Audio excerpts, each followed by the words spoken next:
Most Christians think it's a good idea to read the Bible, but one of the biggest things stopping them is they have a hard time understanding it and knowing how to apply it to people living today. If that's you, I think you'll find this video helpful. I'll take you through 4 steps in understanding the Bible, and I'll go through an example with you. You ready? Let's jump into it. Tell the world you want to know. I'm brand new. Brand new.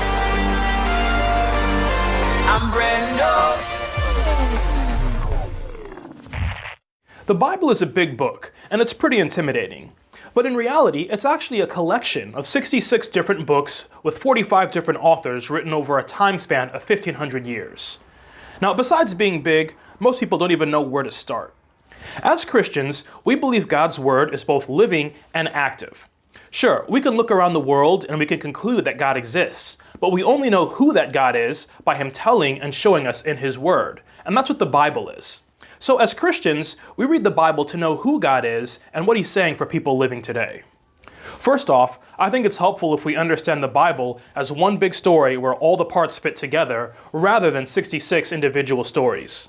You see, the Bible is like a drama that has many episodes and seasons, like Stranger Things, Riverdale, Cobra Kai, Naruto, or Harry Potter, where every season and episode work together to push us towards a particular conclusion.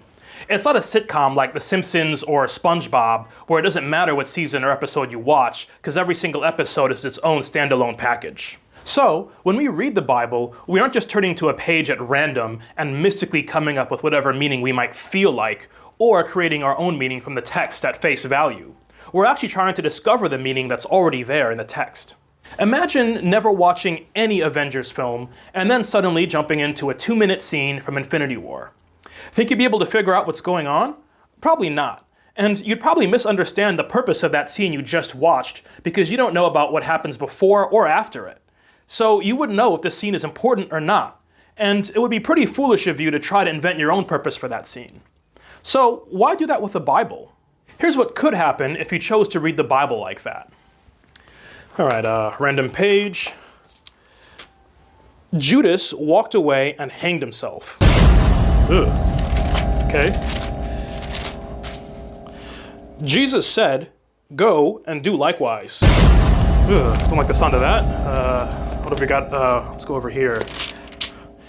What you are about to do, do it quickly. You are so dumb. You are really dumb. For real. So, we can't just read any passage in the Bible and apply it to ourselves at face value. Oftentimes that won't even be possible. So what should we do instead? Well, to help us understand the Bible, I'm going to give you 4 steps using the illustration of crossing a river. On one side of the river is this shepherd living thousands of years ago. God spoke to him and he wrote down our Bible passage. Now on the other side of the river is you, a teen or young adult living in Australia in the 21st century. Now there are some differences between you, but in order to find out what God was saying to this shepherd and make sense of it, we have to cross this river in the middle. So whenever you read the Bible, your first aim should always be to look through the lens of the original author. So you're going to be asking, what did this passage mean for the original audience in their town? This is where you're going to look for details. What's happening immediately before and after this passage? What are the significant words? Is the grammar past, present, or future tense? Now, once you've figured out those things, try and retell what this passage meant for them in 1 or 2 sentences. So for step 2, we're going to be trying to figure out how wide is the river. You see, we can't just read a Bible passage and apply it to ourselves at face value because oftentimes we're separated from the original audience by differences in our culture, language, situation, time, and often covenant. Remember, God's relationship with His people was different in the Old Testament, and it changed after Jesus' resurrection in the New Testament. These differences make up the river. So what you're going to be asking for step 2 is, what are the differences between us and the original audience? Sometimes there'll be a lot of differences, and sometimes there'll just be a few. Sometimes you'll need a giant bridge to cross the river, and other times you'll be able to just hop across. But we need to find out how wide the river is. For example, in Joshua chapter 1, the people of Israel are preparing to enter the Promised Land. Moses has just died, and Joshua is taking his place. Now God speaks to Joshua and encourages him to take over the land. What are the differences? Are we entering the promised land? Are we the new leaders of the nation of Israel? Are we under the old covenant? This leads us to step 3, where you're going to find, big word alert, the theological principle. So what the heck is that? Principles are timeless truths. They don't change. Now, you're probably familiar with some other types of principles you've learned about in school, like scientific principles like gravity, or logical principles like contradiction. If something contradicts itself, then it can't be true. Or math principles like a negative times a negative will always equal a positive. Like I said, principles are timeless truths. They're universal and they don't change, even though times change. Now, the word theological just means that it has to do with God. The theological principle, aka the timeless truths about God, becomes the bridge that lets you cross the river of differences. Now, this is usually the hardest step. What you're looking for are truth or truths that come out of step 1 that tell you something about God. To find it, recall some of the differences that you noted in step 2. Then try to find any similarities between the situation of the original audience and our situation. For example, let's look back at Joshua chapter 1 again. Now, like the original audience, we too are the people of God. And also, we are in a covenant relationship, the new covenant. Now, we aren't the leaders of Israel, but some of us might be in leadership positions in church or in youth group. And we aren't trying to conquer the promised land, but we are trying to obey God's will and commandments. This theological principle should be reflected in the text, timeless and not tied to a specific situation, not be bound to one particular culture. It should fit with the rest of the teaching in the Bible, and it should be relevant to the original audience and us today. Now, this brings us to step 4, applying the principle. Now, each situation will be different, but we can't leave the meaning as some abstract idea. We need to be concrete for people on our side of the river. All right, now I've already been hinting at it. Let's go through all this with Joshua chapter 1. After the death of Moses, the servant of the Lord said to Joshua, son of Nun, Moses' aide, "Moses, my servant, is dead. Now then, you and all these people get ready to cross the Jordan River into the land I'm about to give them, to the Israelites. I will give you every place where you set your foot, as I promised Moses. Your territory will extend from the desert to Lebanon, and from the great river, the Euphrates, all the Hittite country, to the Mediterranean Sea in the west.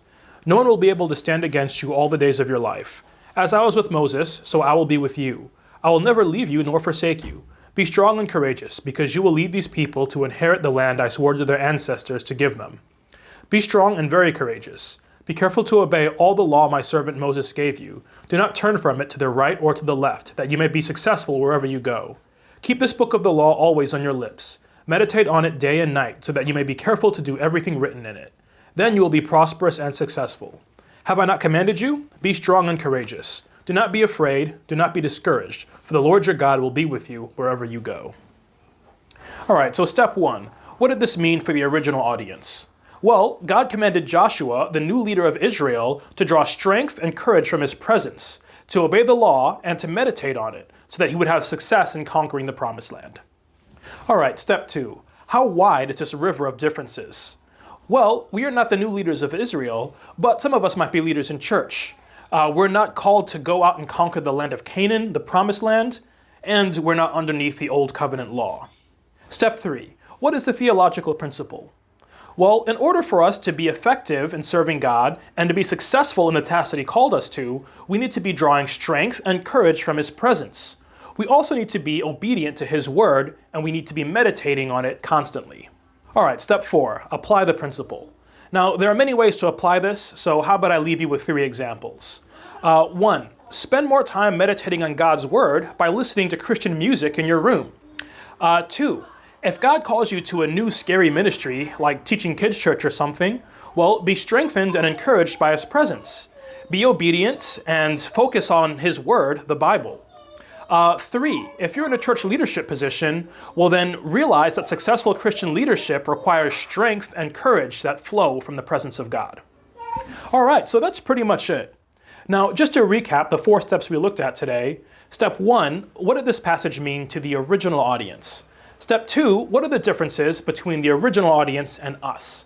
Step 3, what is the theological principle? And step 4, how do we apply that principle to us today? Now, feel free to rewind this video and go through the steps again, or even take some notes if you want. Now, of course, there are a lot more things to cover on the subject of understanding the Bible, and these things will take us even deeper into God's Word. But don't worry, we'll be covering some of these other things in videos in the future. Thanks so much for watching our video up until this point. Don't forget to like and subscribe to our channel if you haven't already. So with that said, it's about time to bring this video to a close. So I'll catch you all in the next one.